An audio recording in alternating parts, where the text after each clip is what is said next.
Welcome to Stories with Brisco and Bradshaw. I would be Bradshaw, and that would be the WWE Hall of Famer, Oklahoma's favorite son, Mr. Gerald Brisco. And what a guest. He is a judo national champion, former intercontinental champion, and former Miss WrestleMania. One of the greatest characters WWE ever created, one of the best guys, Santino Marella. Santino, welcome to the show. Oh, thanks. That's an incredible introduction. Thank you. Hope I live up to it now. It wasn't Santino Marella that was women's champion. That was Santina, John. Come on, that's his twin sister. You know, you got to get when you would have these guests on. Don't embarrass us by not having all the info. That was Santina Marella, and his Santino's twin sister, correct? Yeah, I was born 3 minutes before her. 3 minutes. Yeah. That's your younger sister. She's younger. Yeah, she was always a big fan of mine. She looked up to me a lot. Copied a lot of the things I did, like my tattoos and stuff. Yeah. Was she a big judo person too? She was better than me. She used to beat the boys.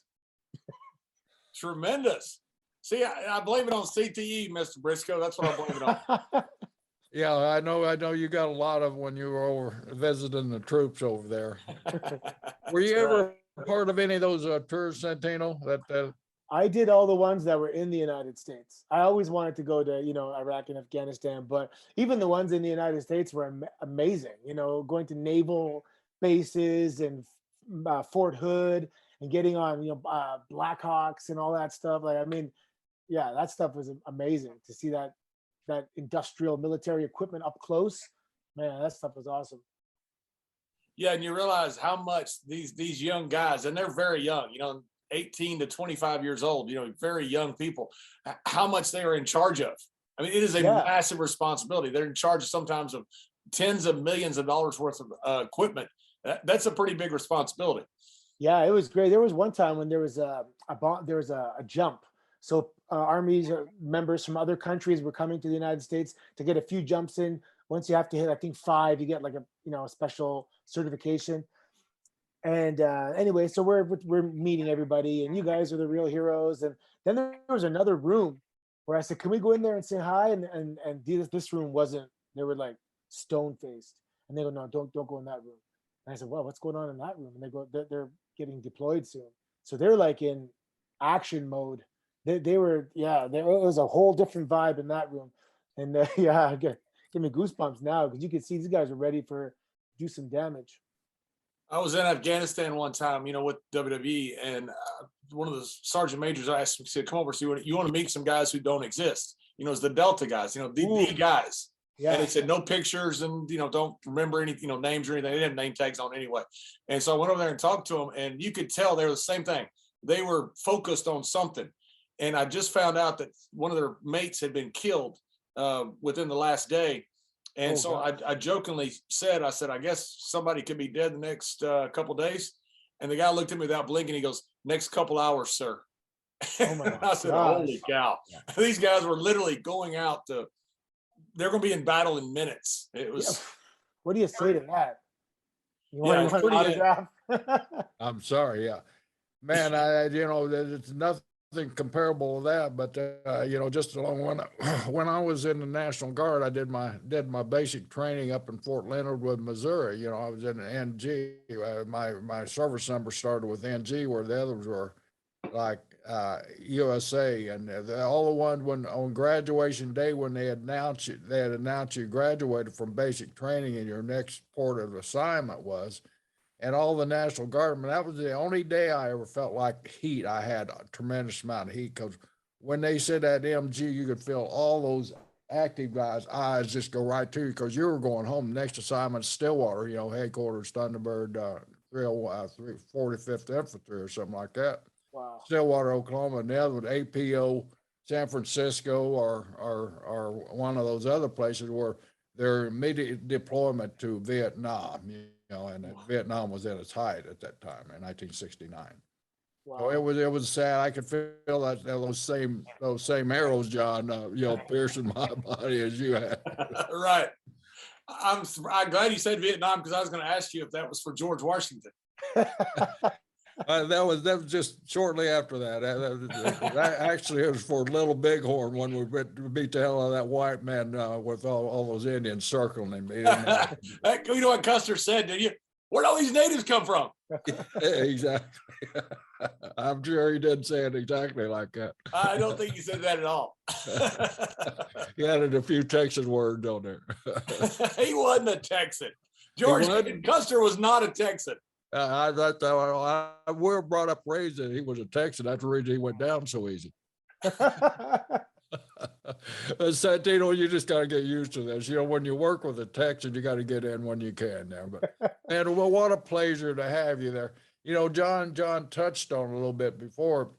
You know, you were a national champion in martial arts. Tell us a little bit about that upbringing, and then what brought you to this strange, wonderful field of professional wrestling. Well, yeah. So two things when I was a kid I really liked. One was like kung fu movies and Bruce Lee, and of course, you know, professional wrestling was you know, in the early 80s. I was a young kid, and my older brother was into it, so he's like, you know, you got to watch this stuff, and you know, Hulk Hogan and the Iron Sheik, and Bob Backlund was, you know, at that time was the champion and everything. So my brother did an amazing job as the secondary commentator, just hyping it up and telling me the stories that were taking place because he's older than me. So I loved it. But it's a fantasy world. It's somewhere else, right? It's on television. You don't even think about even really doing it. But one thing I could do I begged my mom to put me in martial arts, and you know, fate, as it often is, she just looked up the Parks and Recreations book to what programs were available, and one that fit her schedule was judo. You know, I kind of wanted kung fu or karate because that's what was popular in the 80s, and so I went to judo. I was 9 years old, and that was really it. You know, I was it was a satellite program. I was invited to the main club, and then we got into competitions. So I'm competing from the age of like 10, 11 years old, you know, provincial championships, 12, 13, started going to national championships, 14, 15, and right through university. That was really my identity. I was the judo guy. And because judo is a grappling sport and there's throws, so in university, so by the time I went to grade 9, I was already a provincial champion in judo for my age and weight. So now I'm getting, you know, novice wrestler kids. I wrestled in high school, and I'm just throwing them left and right. It's just adapting my judo basically for wrestling. And it got me far enough that I won the regional championships for wrestling, and I wrestled in university for Concordia.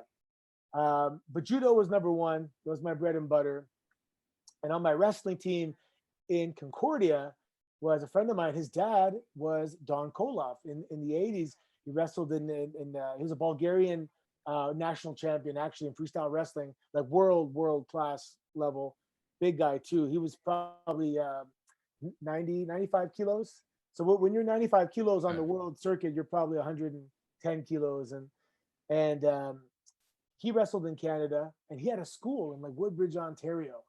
And I'm like, oh my God, I just found my destiny, my calling. Because it's like, you know, you hear stories. I didn't know there were schools. I thought you had to be invited, or, you know, it was a mystery to me at the time. And then once I found out that coach, we call him coach, yeah, I had a school, I kind of knew that this was going to happen. I just had to finish university and get everything organized and in order to now sink my teeth into this. So I started wrestling pretty late. I finished my undergraduate degree. I finished teachers college. And then just as I was about to start, the unit that they rented, the owner sold it. So they had to find a new unit. And that took a couple extra years. So I started really my training at 28 years old. I had a match in 1999. It was a battle royal, but I wasn't trained. So technically it was my first match. But my first singles match was 2003. So 2003, I'm 29 years old, my first match. And I kind of realized after 6 matches, there's, you know, no one's really seeing this. It's, you know, the tree falls in the woods type thing. So the only connection we had was in Japan. So I packed up and I sat my daughter down and had a long conversation and said, I got to go do this. And this is for us. And I went to Japan for a year. And being a former national judo champion kind of gave me a little bit of a head start in Japan, a little bit of a boost, because they could bill me as a judo's huge in Japan. Did you go through the dojo? Was you invited to the dojo? Yeah, so I went to Battle Arts, the original Battle Arts in Japan, and I paid. I got paid as a member. I kind of had to fight my way through the dojo and until I can beat everybody in grappling. And then I was invited to a match, and it was a work shoot match, so it wasn't really WWE style. It was like an MMA fight, and I thought they didn't give the guy the Iggy because this guy was trying to choke me out, arm lock me, and I'm like, man, it was like 95%. This guy was going 95%, and luckily I could hold my own a little bit, and because I'm supposed to go over, right? Maybe they didn't tell this guy, and I don't know if they were testing me or what, but and then I started getting some momentum in Japan, and it was going really well. And then I overstayed one of my 3-month tourist visas because I was trying to get a working visa, and I overstayed it by a week, and I was banned for 5 years. And 5 years. Well, the original at the time when I was notified, it was 5 years. But one guy in the immigration office gave me the Iggy, which they don't usually do, and he said, if you wait till December 1st, the law is going to change for the first time in 100 years. It's going to be now you're banned for 1 year. So whatever law is in place by the time you leave or at the time you leave, that's what's going to apply to you. So I kept a low profile and I came home and I was banned for 1 year. But again, fate, that's what kind of guided me towards OVW. So I came home and I had to, reformulate what the hell am I going to do now? Because I had an apartment, I had a scooter, I had like a fully furnished, my life was there. I was doing some. Were you in Tokyo? I was in Saitama, a little town called Koshigaya. So I can take like one subway ride to Tokyo. And was that Ishikawa? Yes, yeah, Mr. Ishikawa was there. He was, that's Mr. Ishikawa, who ended up coming to Canada years later and coaching at Battle Arts Academy. That's why I opened up Battle Arts, was a tribute to there. But I loved it there. It was awesome because the MMA fighters and the pro wrestlers, they all trained together. And in fact, some of the MMA guys would work in the pro wrestling shows, and the pro wrestlers would go fight in like Pride and stuff. So I loved the crossover, and that's what I kind of wanted to bring when I did that. And then so I'm banned from Japan. I go to OVW, and then I meet a gentleman by the name of Rip Rogers. How did you originally find OVW? Just through the net, through word of mouth? A buddy of mine told me about it and said that I knew there was something with the developmental. I didn't know exactly what it was. And I remember I called Julie, Danny Davis's wife, and I'm like, can I audition for your company? And they're like, that doesn't really work like that. It's a school. So I had to go down and start in the beginner's class. And I knew if I made it to the advanced class, that's where the developmental talent is. So I could be around that group and get some eyes on me, because the whole thing is I got to get eyes on me. So I went to the beginner's class for a month, the intermediate class with Rip Rogers for the majority of my time there. And then I graduated to the advanced class. So in that time, let's say there was 30 guys in the advanced class, probably 26 were contracted talent. And there was a few of us that weren't. So I was in the right place. Did you have to pay to go to OVW initially? Yeah, I paid. Yeah, I paid for the beginners, intermediate, and advanced. Yeah. So some of these guys were on contract that you were in the advanced class with, getting paid, and you were paying in. Yeah, exactly. After spending a year in Japan wrestling in Ishikawa's dojo. Yeah, which is incredible the way it works, because the stuff I learned in Japan was what was making me stand out. Everyone's doing lock up, headlock, tackle, and I'm doing leg kicks, judo throws, and they're like, whoa, what's this guy doing? And it really made me stand out. And once I was able to take that move set and mesh it with the proper storyline formula type thing, now I can work with other people, but I'm still standing out. And so 29 years old, my first match. 30 years old, I'm in Japan. 31, I moved to OVW. 32, I get signed. and 33 I debut on Raw. So Wow. I was training like, because I was away from my daughter and it was really hard for me. So even just saying it, it's like still chokes me up. So I would train like crazy, like 2 or 3 times a day. You know, private classes with Rip. I train with Al Snow. I would go to the gym and go nuts, and I wasn't wasting a second. And When you first went there, Jim Cornette was the running the school. Then there was a change, right? Paul Heyman, right? yeah, so that was kind of it indirectly because of me. So Yeah, I'll let you bring it up. yeah, so my daughter, I was there for a month, and it was summertime, so my daughter came to visit, and I just got graduated to the intermediate class. So the intermediate class would go to the TV tapings, and they would kind of fill in the audience and you know, motivate the audience to cheer and boo at the right time. And so it was my first day. You know, they're like, welcome to the class. Tomorrow's TV. You want to come? We're allowed to come and, you know, watch TV.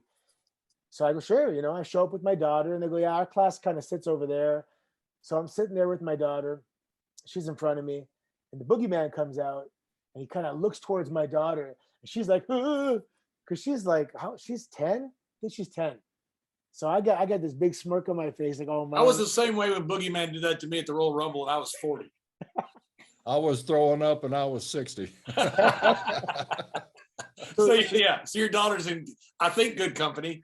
So she's terrified, and I'm just getting a kick out of it because she's like totally into it. She's mesmerized. She's freaking out. So I got this big smirk on my face sitting behind her, like, this is awesome. She's gonna remember this forever. And the smirk on my face made him snap. He thought I was no selling, and I was trying to explain to him, like, this is my first day, man. I'm just in the audience with my family. Like, I really, it's my first time here. And called me backstage, and they slapped me and stuff. And then, you know, it got out. And yeah, it was a bit, I mean, my friends are calling me back home, dude, you're all over the internet, and there's this thing. But they were still calling me Johnny Giobosco, because that was my wrestling name in Japan. So it's like Jim Cornette slaps Johnny Giobosco. And to you, that's the last thing you want to be known for starting in the business. Oh man. I mean, any incident, not just Cornette or anybody, but you just don't want to, you don't want that as part of your resume. Yeah, I mean, because you hear about, I mean, you know, you hear about heat, right? And like, what is this crazy? I don't even know what heat really even is at that time, but I think I got some, you know. You felt it. Yeah, and then Johnny Ace came down, and you know, I think they wanted to kind of sense if I was one of those guys that was going to sue or not. And you know, I had no intention of suing. I'm like, it didn't really even affect me, to be honest. But he was honest. He said, "Yo, you're not getting a free job out of this, but you know, when the time comes, we'll give you a fair shake and we'll observe you." And so your smirk was more at your daughter. It wasn't that directed at the boogeyman. You were just enjoying the moment that your daughter was getting a lifelong memory of this strange man with a bunch of worms coming out of his face. Yeah. And you can, I mean, it's actually on tape somewhere. And if you watch it, you can see me back there. And I go to grab her to kind of like for a second, then I go, no, I'm gonna let her get scared. And then you can see it pretty clearly. And that was it. And then I got hired like the next year, right? So it really didn't even come into play. In fact, well, I know when Paul Heyman come down there, Heyman couldn't wait to tell me. He said, "Brisco, we got this guy down there," and he was telling me all about your amateur background, you know, your martial arts background. Great, man! I can't wait to see him. And then one day I'm flying to Milan, Italy, and we're in Atlanta, and here comes this guy with a big, huge smile. John, he had the biggest smile on his face. He just got the break of a lifetime. So this guy was smiling from ear to ear and happy going down the hall. And man, oh man, he introduced himself. He said, "I've just got signed." I introduced myself. "I'm going to Milan with you." You know, we stood there and BS'd for a little bit. But you could tell with his personality, you know, and just talking with you, you had the right attitude. You're ready for the big time at that moment. And boy, was you surprised when the big time came to you like that? Oh man, you know, I tell people, imagine you're pitching in AAA and you're dreaming of the big leagues, and all of a sudden they go, "Congratulations, son, you're getting called up and you're starting for the Yankees on Monday." And you're like, whoa. Because I was driving to a live event in Elizabethtown, Kentucky, and I get a phone call, 203. and it's Mike Bucci, and they're calling me Boris because I was playing the Russian character Boris. He goes, "Hey Boris, it's Nova. Can you speak Italian?" He goes, "Your background's Italian, right?" So a month before, Dusty Rhodes, so he called this one guy Fearless Jack Bull. He was a character in developmental, and Jack Bull thought somebody was ribbing him doing a Dusty impression. So he said, "Can you ride a motorcycle?" He goes, "Nope." He goes, "Can you learn to ride a motorcycle?" He goes, "Nope." And then he goes, "Well, okay, I guess goodbye." And then he looks and it's 203, and he goes, "Oh my God, that was Dusty Rhodes." So Dusty came to OVW. That's great. Yeah, That's great. And he was That's going only to the get. boys, man. So was what gonna get happened called to up. him? You get fired? No. I mean, no, he never got an opportunity to get called up. Never came around again for him. But he was apparently going to ride with the Undertaker on when he was like the American Badass. That was So instead of riding with the Undertaker, he just kind of slipped off into anonymity because of that conversation. yeah, and so Dusty Rhodes came to OVW and said, "Where is he?" And they had a chuckle over it. And he goes, "Listen, if they ever asked you if you can do something, the answer is yes. And then you better learn how to do it before you got to do it." He goes, if you have to ride a unicycle, you better say yes, and you better figure it out. So when Nova calls me, he goes, "Can you speak Italian?" He goes, "You're on speakerphone. I'm here with some writers. Can you speak Italian?" I go, yeah. And he goes, "How much Italian could you speak?" My God, when I used to work downtown Toronto, I was in rush hour traffic for a year, and I had a cassette, Tourist Italian, and I used to let it just loop in traffic, hoping some would sink in, and some sunk in. So, but it was all stuff like, so when they say, "Can you speak Italian?" I was like, "Yeah, sure." He goes, "Okay, say something. We're all listening." And I go, "Vorrei un mezzo chilo di formaggio," which means I want a half kilo of cheese. and then I said something like, "Where's the hotel?" And some really basic stuff. And then I can feel And them nobody looking knew at, what the hell you were saying anyways. no one knew, and they're looking around going, "I don't know. That sounds kind of like sounds good. Okay, you're gonna fly out tomorrow." And I flew. So That's then like hiring a one-legged man, John. That's right. That's right. How can you possibly hire the wrong one? You got one leg? Yes, sir. Yes, You're sir. hired. You're right.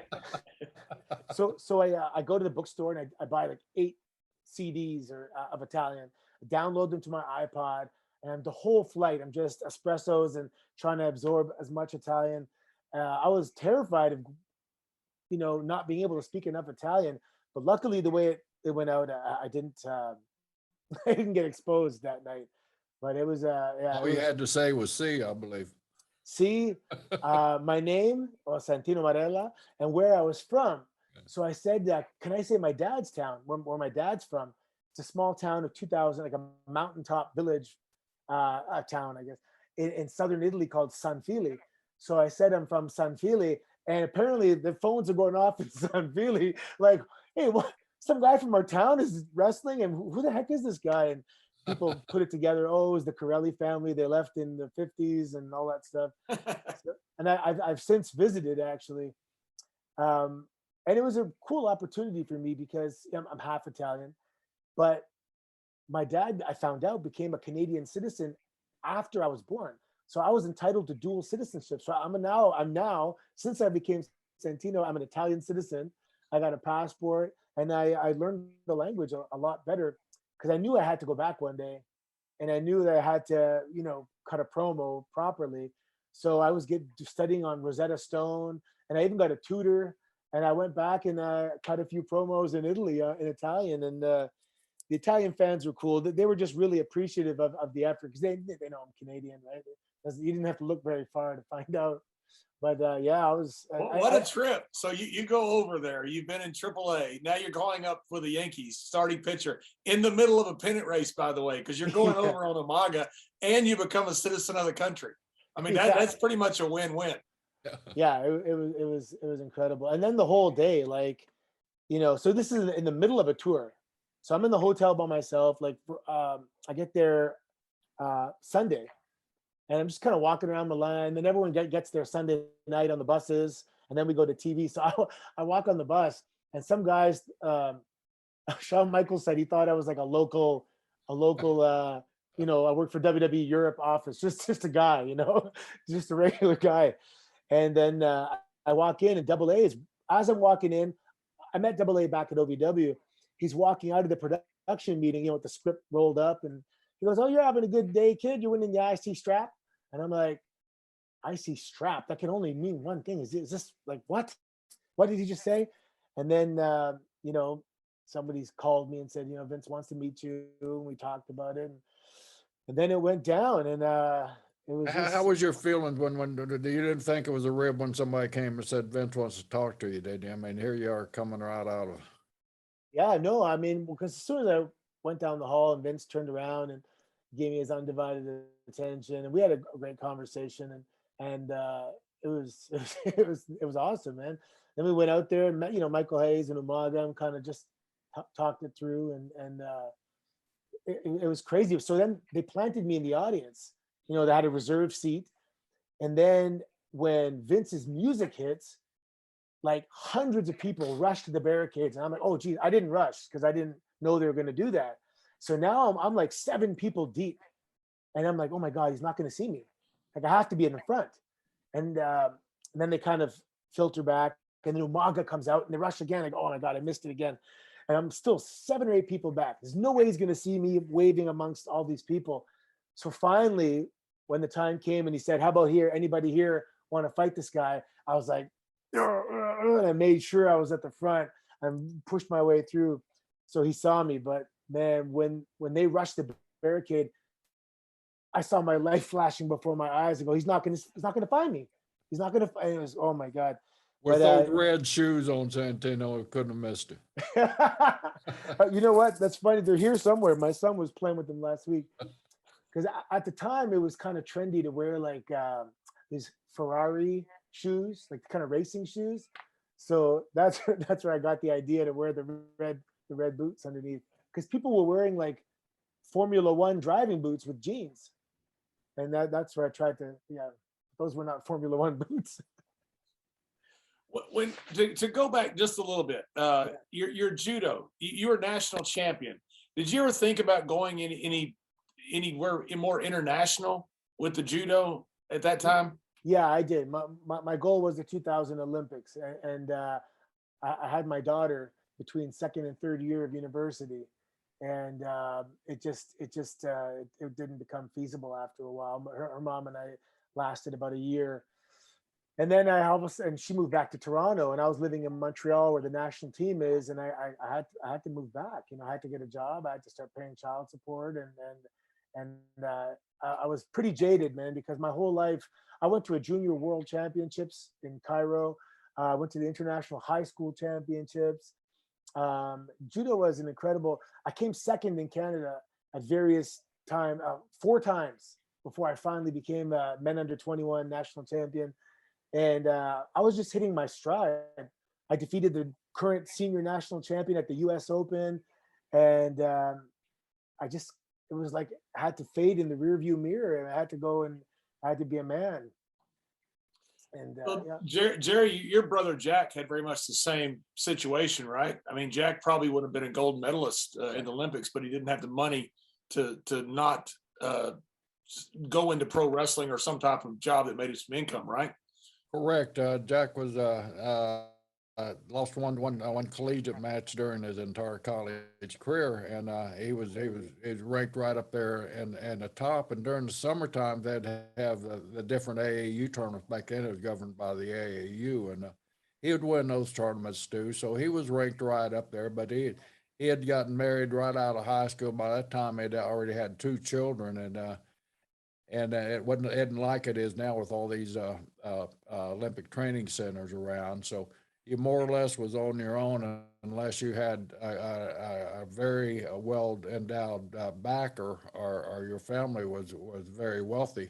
It was kind of all the amateur sports was kind of closed in, where you had to make a decision. And Jack had 2 kids, and the same as you, he knew he had to support his family. So he bypassed that and went into pro wrestling. So I could relate to what you're saying there. Yeah, you know, in hindsight, I see a way now that I could have made it happen, But I didn't know at the time. I didn't have this people with experience. And my dad was supportive, but he wasn't a high level athlete. And my sensei was just an old school Japanese, you know, warrior.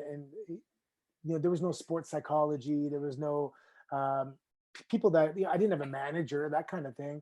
If someone said, "Hey, this is what you got to do," I would have been great. But I was figuring it out on my own. But yeah, I mean, I still love judo. I'm actually the first couple of years ago, I was awarded the first ambassador to Judo Canada. So I'm Well, still you and involved. Bruce Pritchard are a lot alike. Bruce in five Hall of Fame there, and I'm sure you're at least in one Hall of Fame. Like Bruce is. You probably deserve yours though. Every time we turn around, Bruce goes in some new karate Hall of Fame. We think it's because Conrad gives them money. I was coaching right up until the pandemic. I was coaching, so I just stepped away from coaching judo now.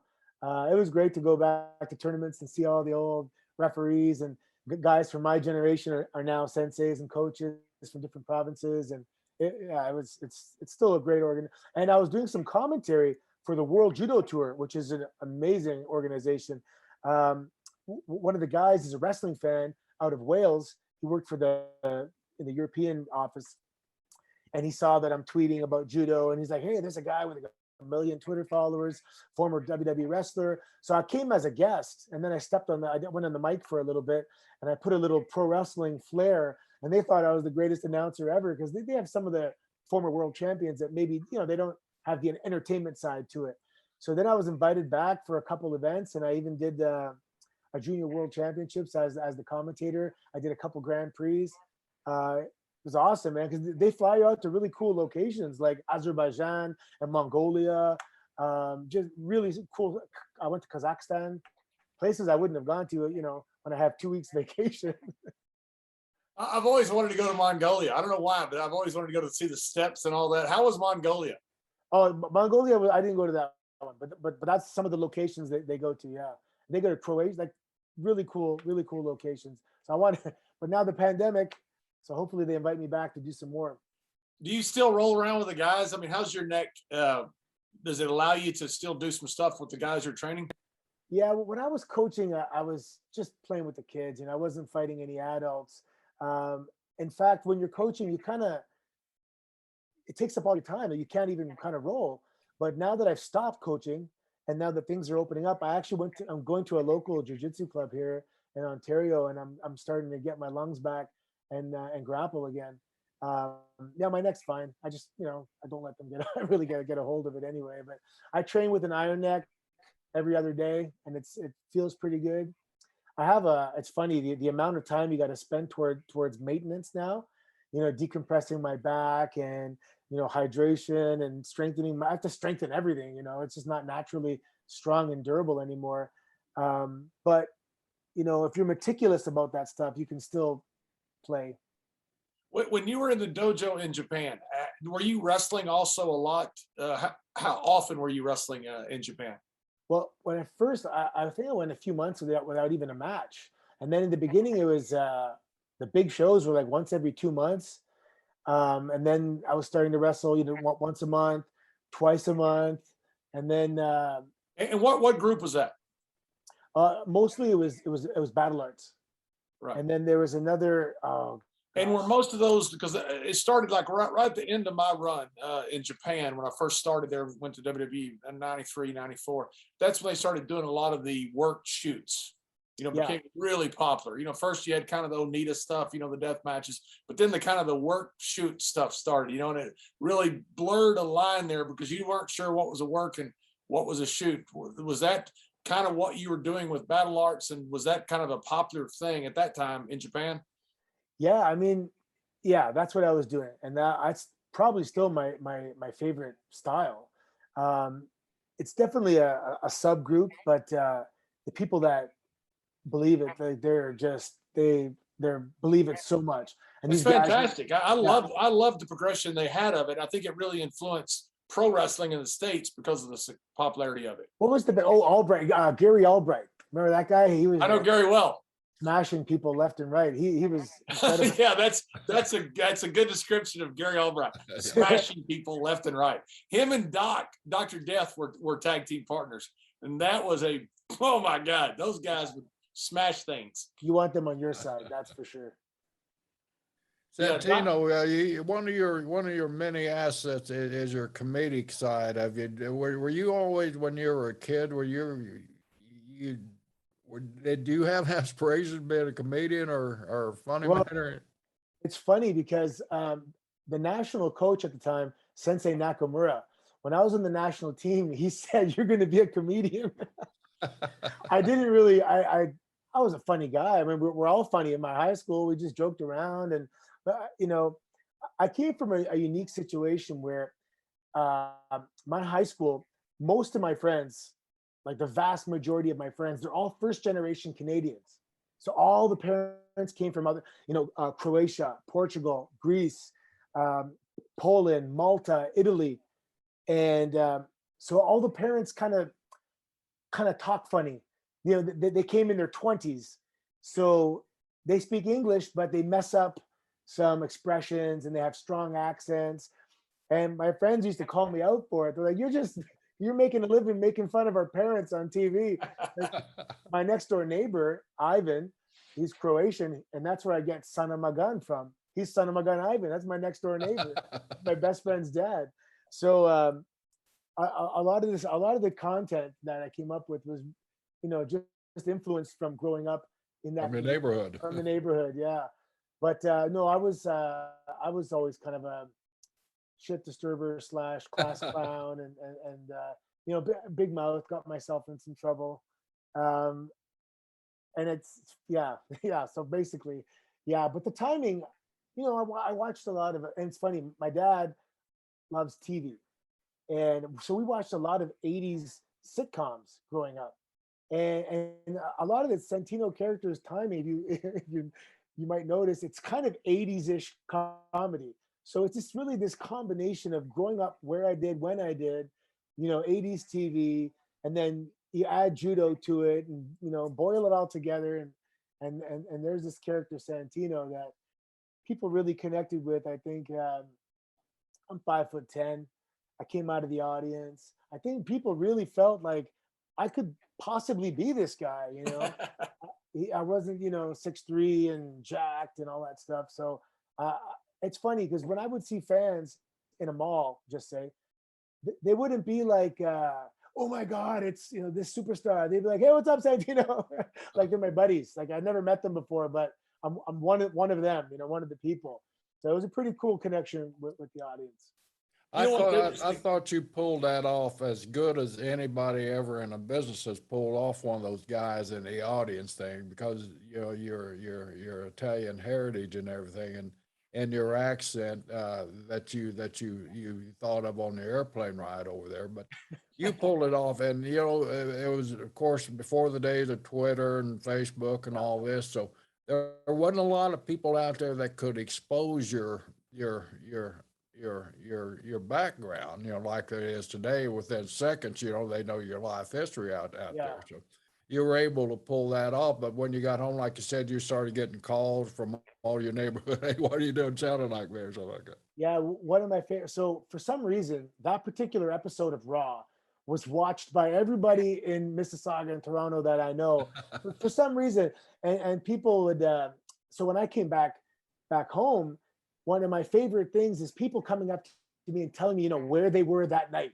And guys would be like, "I'm upstairs," and my wife's going, "Hey, Tony, didn't you go to school with this guy?" And he runs downstairs and he sees me there. One of my buddies was smart enough to go on the internet, on the cheat sheets. And I told him I might debut, no guarantee, don't tell anybody. So all the guys came over to one guy's house, and he went online and he saw some guy, Santino Marella, debut. He goes, "Oh, I wonder if that's him." Like, it's not Anthony's name, I don't know if it's him. So when Vince gave me, "So what's your name again?" And I said, "Santino." He goes, "Holy crap." And so when we won the title, my friends they were just jumping up and down. They wanted to go in the car, up and down the streets, honking the horn. And it was definitely a hero's welcome when I came home. It was It was crazy. Now you come up with Marella. Is that after Gorilla? Yeah, the name was given to me, but it was basically a tribute to Gorilla Monsoon and Joey Morella, which That's a was heck of like a a lot of tribute. pressure. You no think? kidding. Yeah, yeah. Hey, so Santino, did you go after the won the title? Did you stayed on the tour, right? yeah. So you go over, you halfway through a tour, and all of a sudden you're getting on the bus the next day, and you're the champion. Well, that night, um, there's kind of an initiation type thing coming, and Cena's on the bus saying, "I'll see you in the bar," and I'm like, okay. And people are trying to get me scared, like, oh, like, no, like they're gonna see you in the bar.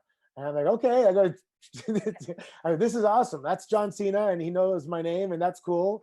And Shawn Michaels is on the bus, and apparently he was coming down to the bar, and it was the first time in 7 years that he came down to a bar. So Cena's hot at me because he's never drank with Shawn Michaels, but for me, he's coming to the bar, and then so I get to the. Now, mind you, I'm 33 years old.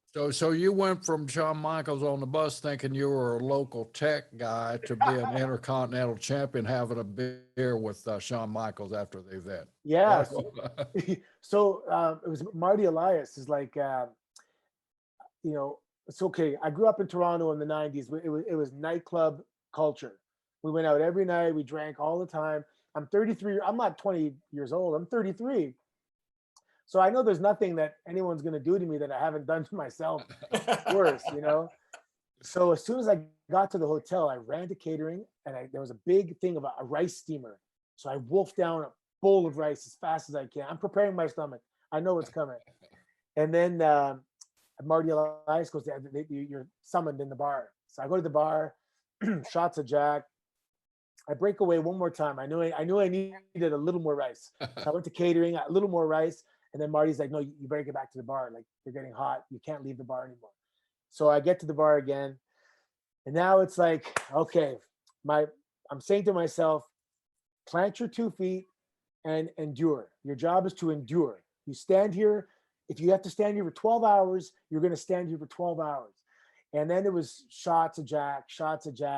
Ric Flair's in the bar. And they're like, Rick would like to address you. And I'm like, oh my God, this is getting better. This is incredible. So Ric Flair comes in, he gives me the welcome to the fraternity speech.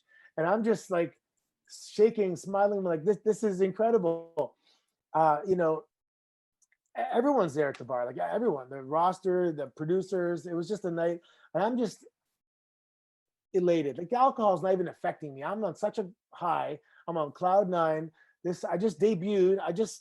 In the WWE, I'm like, I didn't want the night to end, to be honest. You're the Intercontinental Champion, brother. I'm wearing the title in the bar, and yeah. And so anyway, I'm having such a good time. I said, you know what, guys, I'd like to buy everybody a drink in the bar. And so I buy around, and people go, he's buying drinks now. What the heck? And they go, this guy doesn't get the point here. He's supposed to get drunk, But I had that rice in my belly, and I bought another round, and so someone else is buying a round, but I'm buying rounds as well. And all of a sudden, everybody starts peeling off. Like, oh, I'm out. And guys are peeling off. I'm out. There's TV tomorrow. I'm out. And CM Punk, I remember he was leaving the bar, like, good luck. And he saw me standing there. 6:30 in the morning, he's walking in. His mouth drops. He's like, still standing there. And I think it was down to me. I think Cena was like, I was the last guy in the bar. And so the story is, it kind of, changed a little bit, that I outdrank everybody, but I paid for it.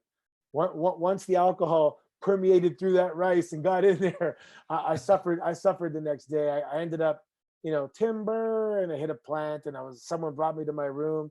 Next thing I remember, it's knock, knock, knock. They're waiting for you on the bus. And I'm like, oh my God.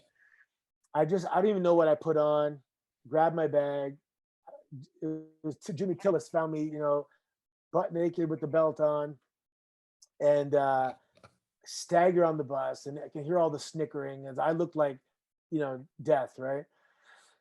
I just sat down, leaned against the window, tried to get back to my coma where I was. And someone, I think it was Matt and Jeff Hardy, they brought me to the arena, found me a little spot in the back just to, every half hour snooze was like I was kicking out slowly, you know. And then it was time for like a rehearsal for that night. And I showed up and Vince was like, "Have you been drinking?" And I was just like, and then he started laughing and everyone laughed. And I go, okay, because he heard the story. And I was just, you know, I was able to, but funny enough, that was the only time that night I had to do, it was ECW. I did a promo because everyone's like, who's this Santino guy that came out of the audience? Let's hear from him for the first time. And it was the only time in my career ever I forgot my lines because I was still hungover. But again, Dusty Rhodes, he gave me a trick. It was, if you ever forget your lines, just become overcome with emotion. You know, just do one of these, pause, and think of them, right? And sure enough, I forgot my lines, got caught up with emotion, and just remembered enough to get out of there. And yeah, and then the night ensued, and then from then on, it was pack your bags. You're on the road for the next like 8 years straight. So Dusty Rhodes was pretty much his advice, got you the job, kept you the job, got you the promos. Beautiful gems. Those are called gems. Yeah. Yeah.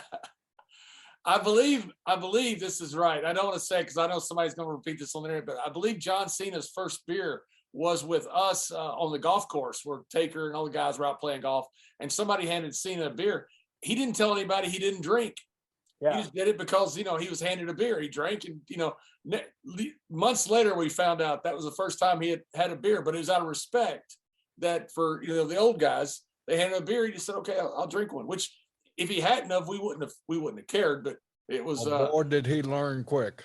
Boy, did he ever. That man has got a tolerance that's unbelievable. It's Cena is superhuman. I'm telling you. Yeah, I've seen him be the last guy in the bar. Like I tapped out, let's say 5 a.m. He's still in the bar. And I'm proud of myself. I'm going to the gym at like 11. And he's leaving the gym. And I'm like, what? How did is that the same guy? Like, yeah, no, in anything he does, he dives in and becomes like a master. So, you know, for example, after his first beer, within a year, he's telling you about the different types of scotches and malts. He's putting us to bed. Yeah, but he knows everything about making alcohol, where, you know, the history of alcohol, and he just knows everything about it. Yeah, he's funny. I always tried to get him to smoke pot. He never did, though. You know, there's nothing worse than being on an international tour and looking around and realize the sun's coming up, and you're like in the lobby or something, and you're going, "Oh, geez, yeah, I can't believe I did this," and you're like, "Oh no, this is going to be a long day."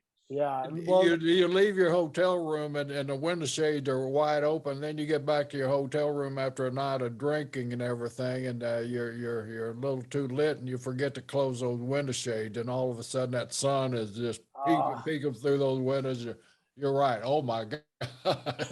Yeah, what have I done?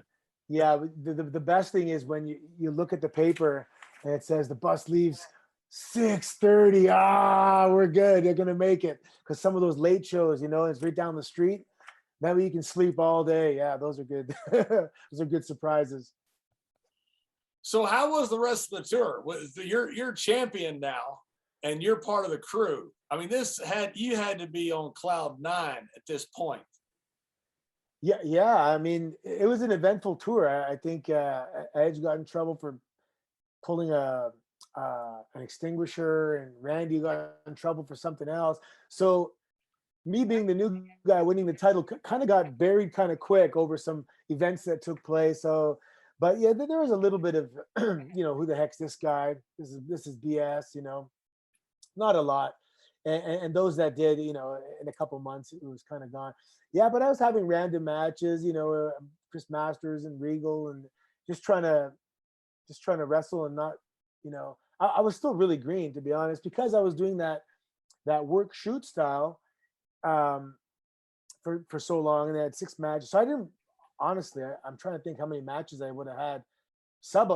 Less than 100 matches. Wow. And you said something very important there. You know, how the guy is going to accept me? How are they going to look at me? here's a guy, and our locker room is real stiff, and John can back that up. Our locker room is stiff, but we're welcoming him too. But here's a newcomer straight out of developmental. First night in the territory on TV, he wins one of the most prestigious titles in WWE, the Intercontinental Championship. Did you feel any animosity towards some of the guys that had been there a while? Why is this kid, he come in and all of a sudden he's champion? I've been busting my butt for 2 years and I hadn't even got a smell yet. Did you feel any of that? Yeah, it wasn't necessarily directed at me. It was kind of directed at the situation, because everybody knows that if someone's given the opportunity, they're going to take it. But it was kind of like, so at the time there was a bit of a culture in the locker room of discontent at the time.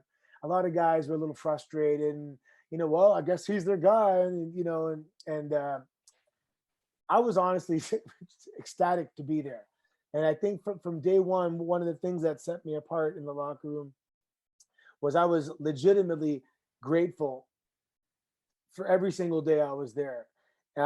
Being 33 years old, I remember Edge was in the locker room, and we're like the same age, and he's 15 years in the business at this point or something. And he's like, "How old are you?" I go, "I'm 33." He goes, "You're already old." Like how you're just getting here now? I was like, "Well, sorry, I don't have to tell you." And again, someone like Rey Mysterio, like almost 20 years in the business at that time too.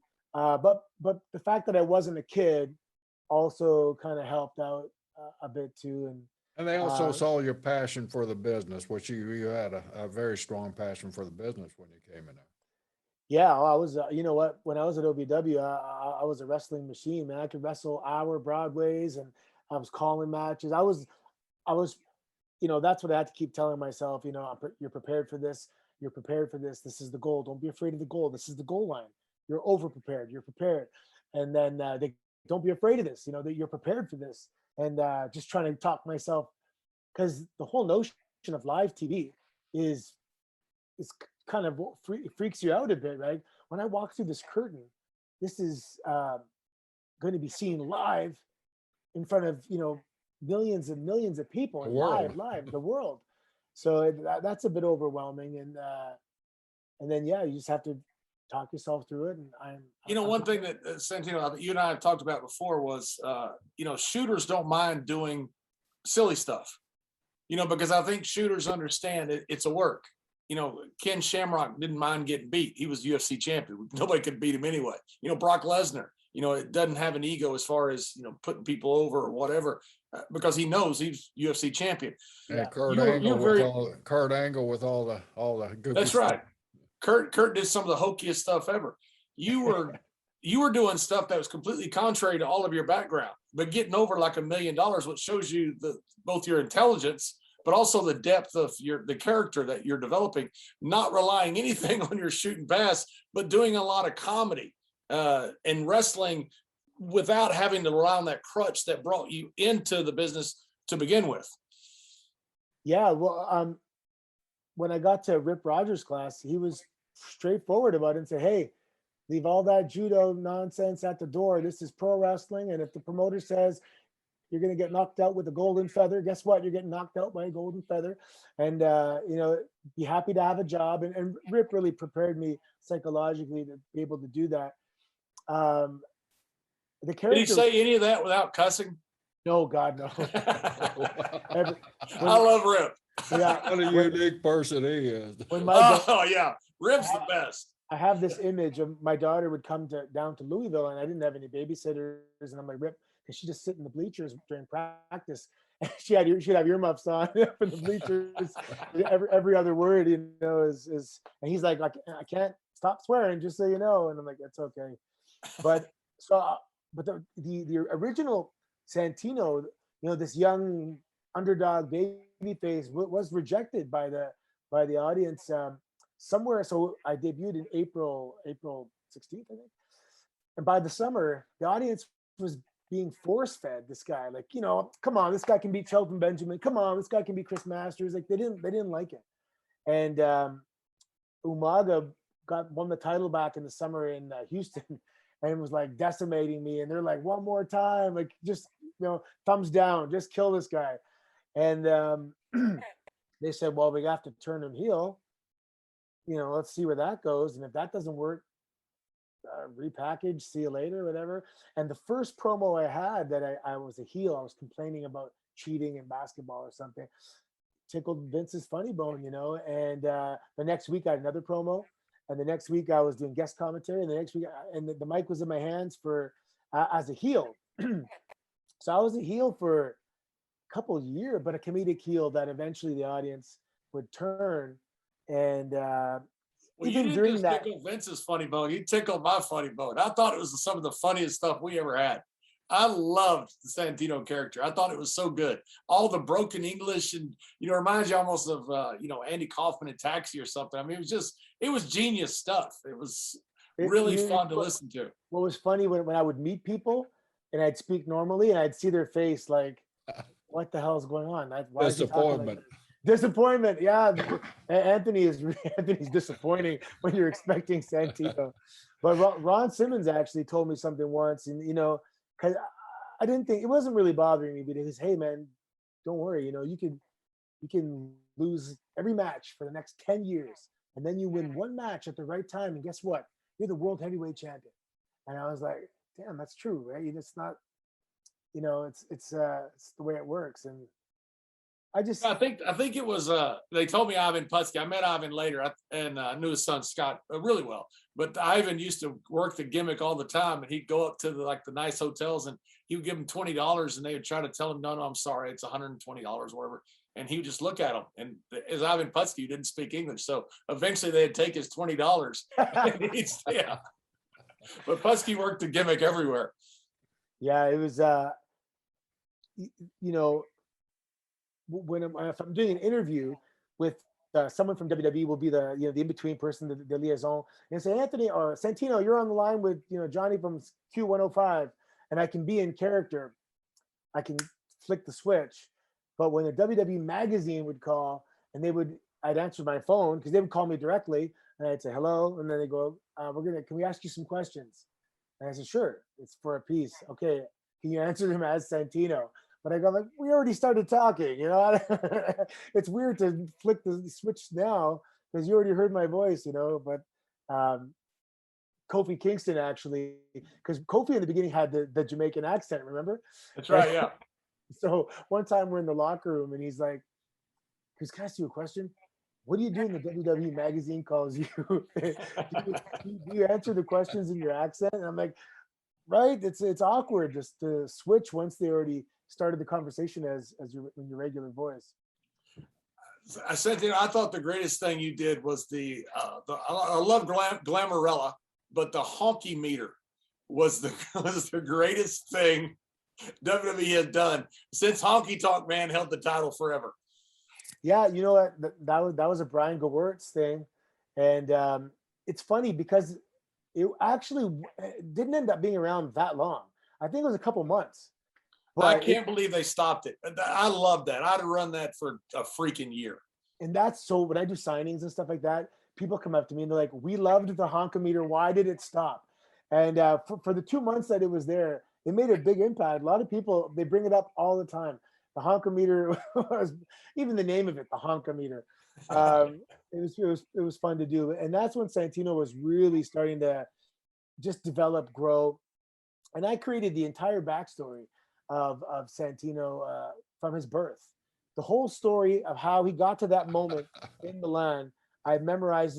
I did a Chris Jericho's podcast once, full character the whole time, and told the whole story from how I was living in Italy and I moved to New Jersey and I went to Iron Mike Sharp's school. I sold my Vespa and then I went back home to visit and this opportunity came. Someone had tickets to Milan and the whole story, every detail. And someone heard the podcast and they're making a comic book about it, about the prequel to the moment, to the miracle in Milan, the prequel of my whole life. So it's but when you know a character, to me, you got to know what happened on that guy's third birthday, what happened to him in high school, and to get that real full understanding of who that person is. And the great part about it is when you have a character like that, you just need one line, son of a gun, and that's it. And that gets you out of everything. You know, you can end on that. You can finish your segment with that. It's just stuff that you have like that that people will remember forever. Yeah, Double A pointed out one time, and it made me feel actually really confident. He's like, you're a genius. He goes, you can't screw up.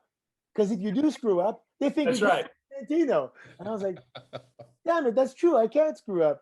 And then I would start playing with the psychology of making it look like I screwed up, but it was on purpose.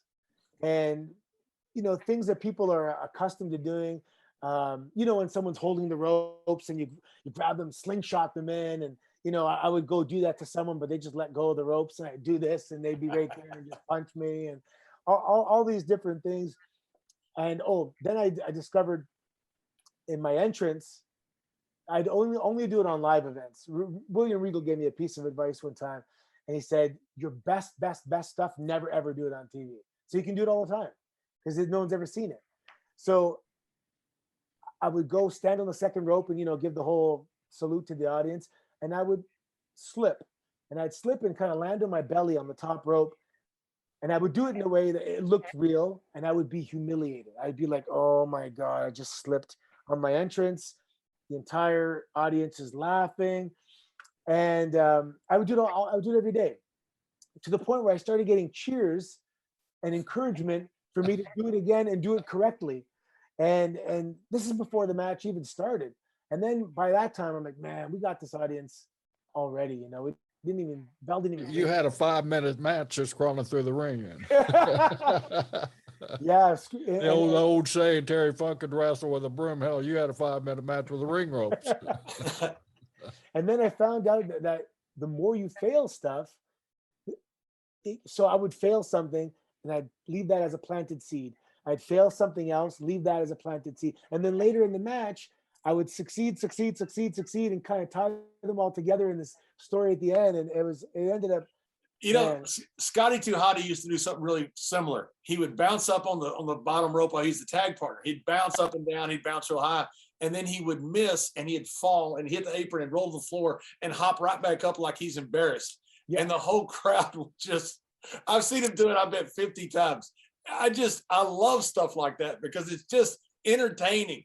You know, it's something people don't expect. You know, people want to be entertained. That's what we do. You know, if you want to see a shoot fight, you go see a shoot fight. That's gonna be entertaining, but that's not what we do. Yeah, don't ruin the match by wrestling. That's right. Yeah, you know, the entertainment side of things. And then I remember Ricky Steamboat one time saying, you know, because I started getting it, you know, somewhere around 1,000, 2,000 matches, and I'm like, what?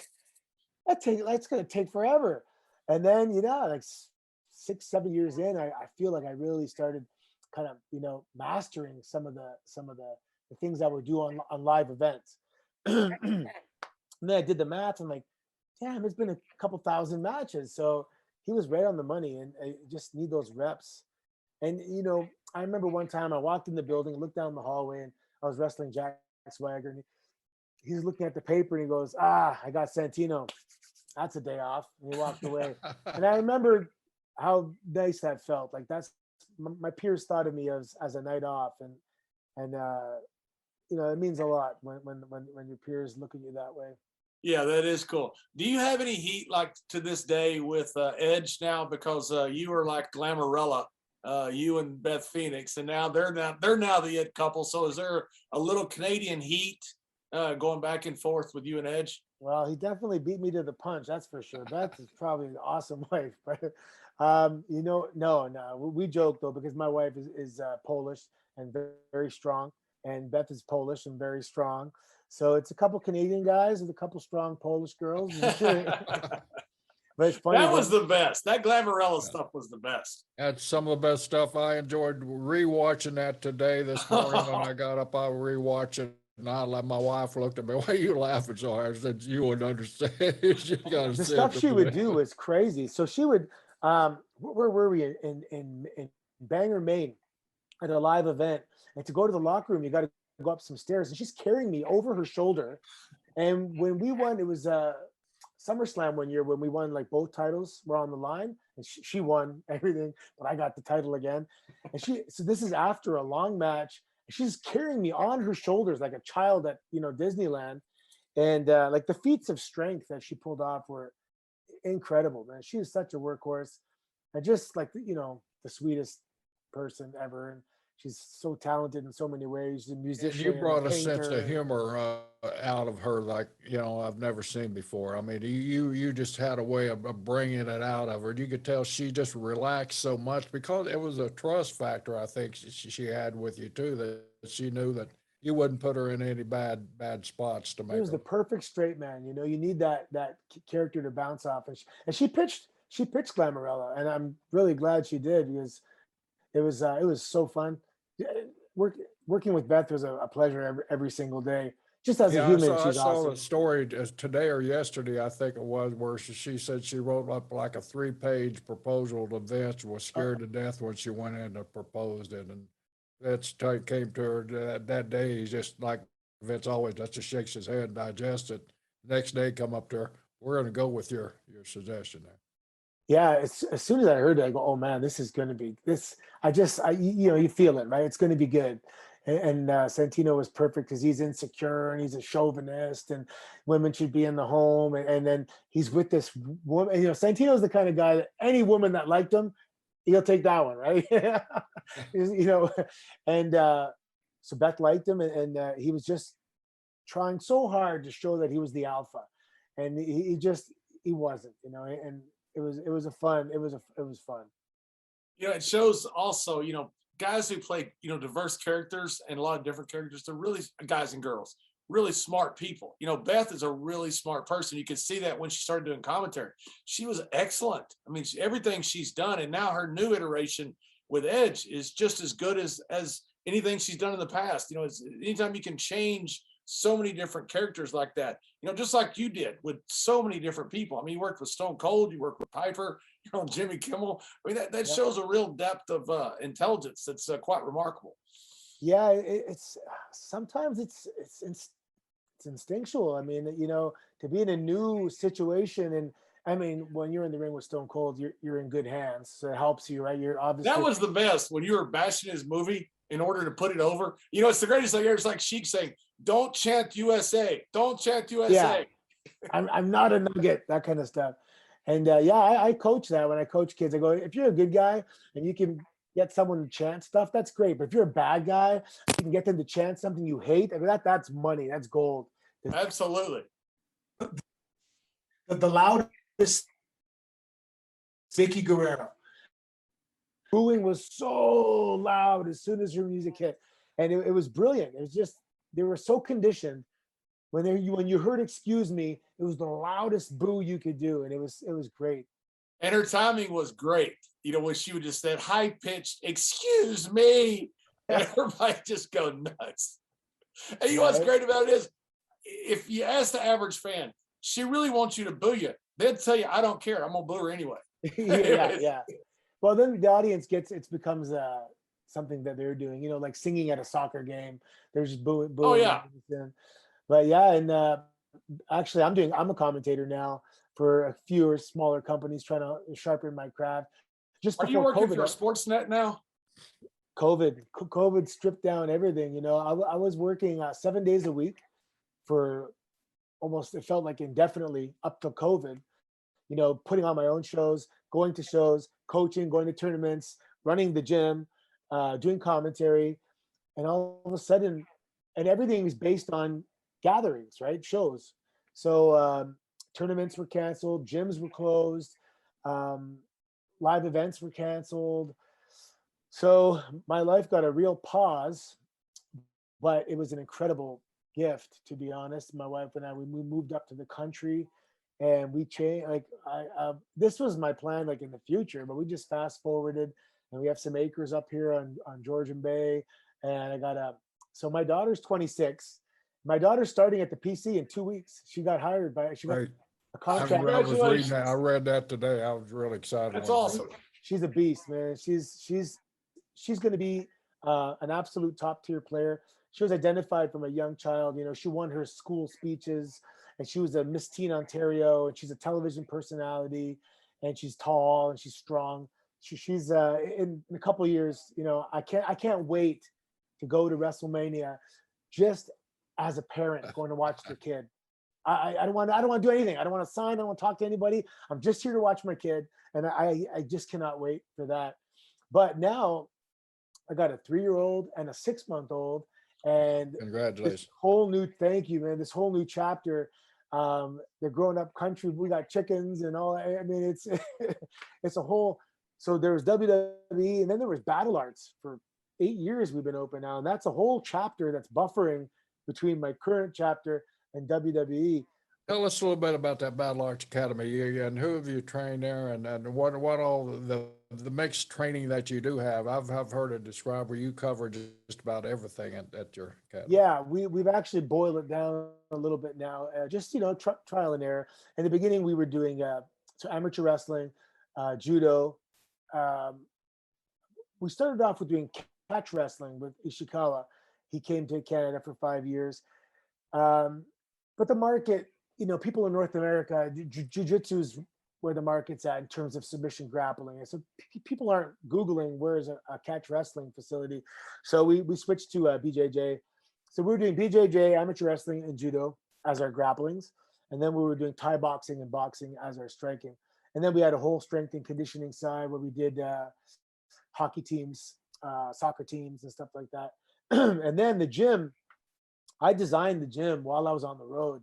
I'd be sitting in on my little laptop I formatted an Excel spreadsheet to make it graph paper. And I was literally just moving blocks around to build the gym. And the gym we have, it's like 6 feet off of my original design. And I never designed a gym before, so I didn't, but the gym transforms. The mats roll up, these curtains slide out, and now it's an arena, the Don Koloff Arena. We can hold 500-600 people in there, and we have, you know, lighting, bleachers. So it's an incredible facility. And anytime any of the boys come, they're just blown away. It's like a mini performance center. But since COVID, we kind of made some changes. So I removed judo actually, because I'm only coaching there now part time. Because I was running the day to day. My wife and I ran the whole thing, and I don't want to say trapped because I love it, you know, but I was stuck there, and I had a lot of opportunities that I had to just let pass by because I'm running my business. So now I've finally brought in some partners because I had a hard time delegating. I wanted to do everything myself because I wanted it to be right. You know, I used to have an expression, I tighten the screws in this place. I make sure that everything's perfectly tight, and I make sure everything is functional. And so you're a Vince McMahon manager then. I was the Vince. And it's funny because I understood a lot more about Vince when I became running Battle Arts. You know, every piece of creative had to go through me. I produced all the shows. Any marketing initiative that we did, I was the only captain, right? And now I've been able to finally relinquish some control. I have 2 partners, and I got my life back, you know, and this is all kind of coinciding with COVID and moving up north. So it's a whole new life going on that I can breathe again, you know. And now when I go down to Battle Arts, it's so much more fun because I don't have that, you know, I haven't been there all day. I can just go in, teach my class. So now we just do wrestling and jiu-jitsu, and we just do, we're doing boxing and Muay Thai. So we've boiled it down a little bit because to be a legitimate program, and when you have one, you know, we have like a double mat surface, you know, like 2 big wrestling circles. You can't divide that mat space into 3 programs because you got kids classes, competitor classes. And if you have judo, jiu-jitsu, the schedule just becomes kind of fumbled. So now it's just jiu-jitsu and wrestling. And since we survived COVID, we've absorbed some of the gyms that didn't survive COVID. So our wrestling class went from like 24 kids to like 80 kids. It's crazy. Our jiu-jitsu program, same thing. It's like from a good day is 16, 17 guys, 60 guys on the mats. So it's COVID. What is your makeup of age of, say, the jiu-jitsu? Do you have a lot of adults that come in just to get into shape, or is it mainly guys who are really wanting to do something in that genre of jiu-jitsu?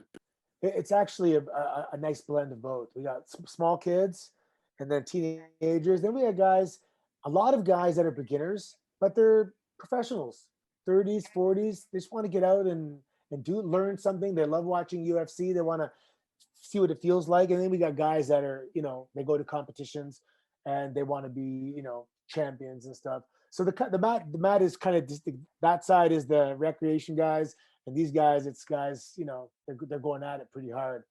In our wrestling program, yeah, man, there's a famous club in Canada called the Mat Men, and we've kind of joined forces, and we have this we're almost like the regional training center for amateur wrestling, and it's awesome, man. I just love watching young kids chasing their dreams like I used to. And you just opened up a new gym also, right?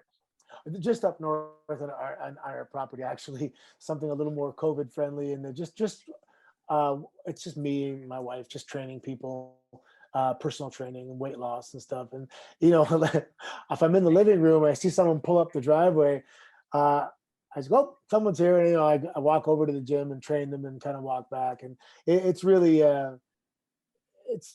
it's recreational. I joke around saying I'm semi-retired because I go skiing every day and kayaking, and I got my 47 years old. I got my first ATV, my first snowmobile, and all this fun stuff. And I want to be recreational and just have fun every day, because I was WWE. It's nonstop for 10 years, and then all of a sudden, even when you're off, it's nonstop 24. Yeah.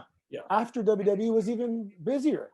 And I got called to one of the reunion shows in Tampa, and it was like a vacation. WWE going on the road is now a vacation when you're working 7 days a week, and running a business. So yeah, now it's all about relaxing. Yeah, You sound happier than I've ever heard you sound, and refreshed. It's good to see you like this. Oh, thanks. Yeah, and now it's funny. Now I'm going to get back at it. I'm actually going down to Orlando in March. I'm going to knock on some doors and say, hey, who's looking for a commentator? Because I'm good at it. I have a knack. I sure hope they use you at NXT. Just for your expertise in every realm of our business. The entertainment side. I mean, what a perfect here's the world class. I think we're master the art of entertainment too, and that's. Thank you. Yeah, I love coaching. I actually enjoy it a lot. The hard part of coaching is only the success rate. That's kind of a bit tough, because you can have a kid come in, he may be as passionate as anybody else, 145 pounds, and you're like, man, I don't have the heart, but I'm up front. And I say, if you want to do this and you want to take part in our student shows, because they're awesome, 400 people in the audience, friends and family cheering, you'll have a great experience. If you want to work the indies and that's all you want to do, then that's feasible. But if you looking at me and telling me you want to make it to the big leagues, there's a serious work ethic involved that you have to be honest with yourself. And sometimes it's, I had a few guys signed, but out of hundreds of students, the success rate is not, exceptional. That's tough. A tough thing to do too. I recently had a young man from one of our major wrestling universities. He's a NCAA champion at 133 pounds. Oh yeah. But he's a fanatic pro wrestling fan. And when this new system that we have, this name, image, and likeness started at NXT there, he called me and he said, how do I get to the WWE? And I said, I don't want to burst your dream. I don't want to say it could never happen because, I said, if you really want WWE, find you another skill beside in ring, because there's just no market for a 135 pounder, and I don't care if you are a national champion or whatever, but it's tough to tell these guys that, they have the same passion that John had or you had or I had to get in this business. But, what are you going to do? Yeah. I mean, I feel like I got in by the skin of my teeth at 5'10", 220. And I'm bigger than some of my students, and I'm like, guys, I'm the exception. I feel like, I looked, there was like a couple guys like Daniel Bryan and Rey Mysterio. smaller than me. Like that was about it, man. Hey, TJ Wilson, whatever, but that was it. It was a big locker room, man. It was big, strong guys. And I remember when I first got to OVW, I saw Bobby Lashley. And I'm like, what? And Bobby looked just like he looks now, didn't he? Bigger. Oh, bigger. He was younger. He was bigger. Bigger. I said, how is it even possible that I'm supposed to look like I can compete with that? Like, he's going to tackle me and I'll die, you know? And then the guy, Randy Orton. Who all was in that group, Santino? Because you guys, that OVW was loaded there. Well, just before I came out of there, that's when Randy and Cena and those guys came out of there. When I was there, we didn't. Cody was there, and Crime Time was there. Deuce and Domino, the Highlanders kind of came through there. In terms of CM Punk was there. During my time of OVW, Bobby just got called up. Melina and Morrison and the Miz was there, and they were gonna get called up. Yeah, gosh, actually, there was quite a few guys that kind of stuck around and had a career out of it. It was fun, man. That whole Louisville, the Kentucky loop, and a little bit of Southern Indiana, and man, I miss those days. They were fun because you were hungry and setting up rings, and just you were consumed and obsessed with it and watching tapes, and man, fun times back then. Santino, how did it come about you working with Hot Rod? Was one of my favorite guys of all time. I was good friends with Hot Rod. I love talking to him, about being a heel, and I just loved Hot Rod. Yeah. How did it come about you working with Hot Rod? Because that was some great stuff you guys did. Yeah, I think that was a Brian Go. So when I was comedy, so you owe everything basically to Brian Go Works and Dusty. Well, in the beginning, I was kind of assigned to Brian in the beginning, and a lot of Brian got Santino, and the stuff he would write. Oh, this is right up Brian's wheelhouse. I mean, Brian's a really smart guy. But I would read it, and that funny stuff is right up his wheelhouse. Brian is Santino. Yeah, that's right. Because after he he left, and there was other writers, I wasn't difficult to work with. But sometimes I'd read something and go, "Who wrote this?" And just don't try and write for Santino. Don't try and write as Santino. Just tell me what you want me to say, But Brian could write stuff, and I'd be laughing as I'm reading it because I'm hearing myself how I'm gonna say it, But that was him. Yeah, they called me, and the rib is, of course. So Roddy Piper has to slap me. And we were at a Hooters in LA, and he's slapping me like he's hard. And we had like 8 takes or something. And I'm like, "Pam! Oh my God." I think by the end, my face is already red by the take we took. And he's looking at me like, "Sorry, kid." And bam, he's belting me every single time.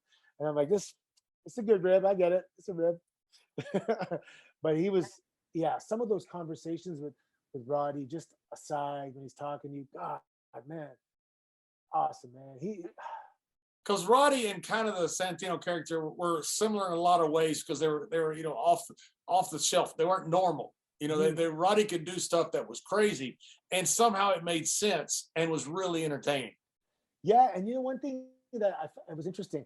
We were talking because in the beginning of my career, I would watch back stuff, but near the end, I never watched back stuff anymore. I don't know why. I was, and he told me the same thing. He never would watch back his matches or anything that he did after. He wanted to be live and in the moment and bring it to life as it was at that particular moment and stuff.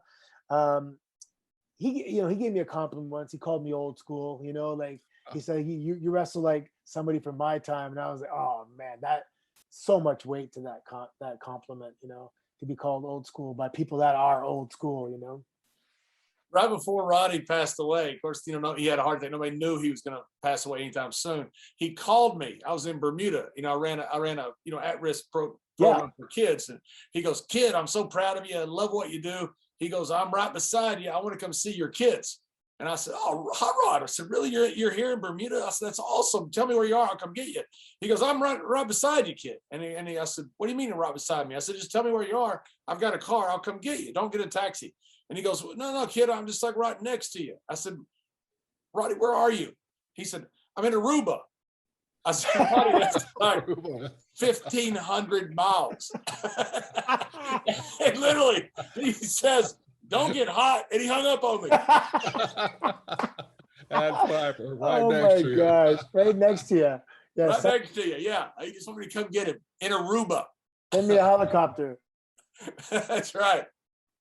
Yeah, and the whole Jimmy Kimmel experience was cool too. You know, the Hollywood thing, and they're so welcoming. The whole family, you know, his mom's there, his uncle who passed away was great, and taking you. They just made me feel like part of the family. You know, they're great. Cousin Sal was awesome. Cousin Sal, that character reminded me of Santino. Yeah, Yeah. yeah. And He's a funny guy. I watch him every day on Fox Bets. You know, he does the betting show that he does with used to be with Clay Travis. I'm not sure Clay's still in, but it's pretty entertaining. He's a funny guy. The humor is unique and it's fantastic. I love it.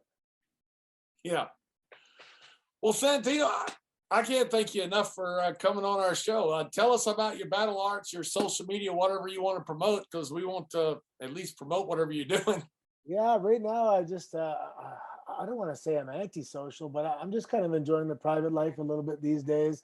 I live in a small town in northern Ontario by Georgian Bay, and I'm just really enjoying where I live. You know, my parents are about to go to a retirement home up here. My dad has Parkinson's, so they're going to be close by. My sister's close by, and the whole COVID thing was a blessing. I play with my son every day, all day. He doesn't really know that I wrestled kind of, you know, he came to one independent show. Was it a Destiny show? Anyway, you know, someone was poking on my chest and I pulled out the cobra and hit him with the cobra. So he witnessed that live. So he thinks the cobra is like, cobra can beat Godzilla, you know? And But beat Mr. Sacco. That's right. Hey, Santino, I forgot the cobra. Yeah, before you go, how did the cobra come about? Because that cobra was so freaking entertaining. So when I was in Japan originally at the original battle. And don't say Brian Geeworks. Yeah, Brian Geeworks did it. Well, Dusty Rhodes. Dusty. No, I was at a bar, just drinking at a bar, and some guy, his name was Taro, and he just showed me this thing where he would just transform his arm into this little snake puppet thing. And I didn't even get it at the time. I looked at my buddy, I go, I don't get it. What is that? He goes, oh, it's just a funny thing he does, you know? I was like, okay. And then the next time I saw him, he asked me, do you remember how to do it? And he'd do this thing and then he'd hold it and make it like a little wooden puppet. And, you know, we laughed about it again, and that was it. And then like fast forward 5 years, and I'm at a house show in Atlanta. And I think I was wrestling Chavo or Carlito. You know, those guys all look alike anyway, you know. No, I'm just kidding. And I said, you know what, I'm gonna try something in my comeback. So I'm gonna do like, you know, jab, jab, jab, this arm transformation thing, hit you with it, turn away, and I'll do a schoolboy. And it's funny, I used to call it the schoolboy from hell, actually. And so I did it on a live event, and I told Cena, I get, hey, watch this, I'm gonna try something. And I did the cobra, and the audience laughed like the first time. I stood there and made this face and did the whole thing, hit him with it, rolled him up. And I came back and he goes, I would keep that if I were you. That was funny as hell. And so I just did it on live events, and it was always cobra into the schoolboy from hell. And then one day Regal bumped off it to cover it. So that was the first time it kind of became like a finishing maneuver, you know. But it was only on live events. And then one day I was at Raw, and Ricky was the producer, and he goes, I was wrestling Zack Ryder, and he goes, you're going over with the cobra. And I'm like, cobra? Like, he goes, yeah, Vince wants to see the cobra. I'm like, Vince knows about the cobra. And he goes, yeah, he's been reading the reports and he wants to see the cobra. So I go, okay. And anyway, yeah, I did the cobra. And in 3 weeks, it took 3 weeks of doing it on television before I would gesture for it. And I remember almost being blown away, like in shock. I would see like in the corner of my peripheral vision, the audience jumping out of their seats, like screaming. I'm like, for the cobra? Like that, like you guys are really okay. You're settling for it's not really much to it, you know. And yeah, so I did it for about a year with without the sock, and then we developed some merchandise for it. And I remember doing the math. I was totally off the math. I thought it was like 25%. And Derek for merch is saying we're going to sell 400 a night. I'm counting the money. I go, that's $1,000 a day, and I'm 4,000 bucks a week. I'm going to make on all these cobra sales. And then when I found out the actual number, it wasn't an extra 4,000 bucks a week. But yeah, the cobra took on a life of its own, and it's So you're a judo national champion, and the move that gets over is the cobra.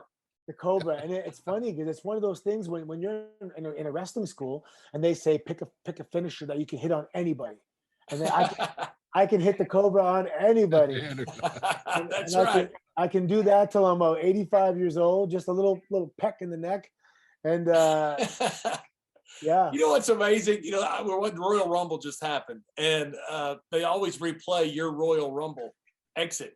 Yes. A lot of guys would not want to do that. And they're not very smart because they wouldn't want to do that. That got you over like $1 million. And they will show that every Royal Rumble for as long as there are Royal Rumbles. Yeah, I think they tried to break it like 2 or 3 times, but they couldn't do it.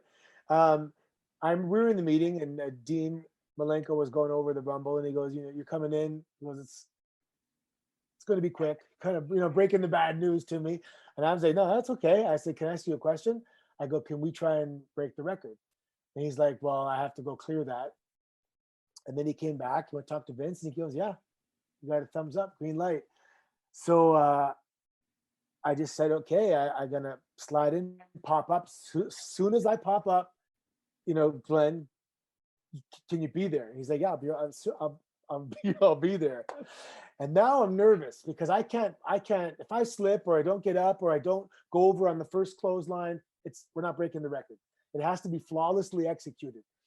And everyone's hyped up in the gorilla line of the Rumble guys. Everyone's like, come on, Glenn, you got to be there. And they're putting pressure on Glenn. And Glenn's like, getting hot. Like, leave me alone. I don't need the pressure.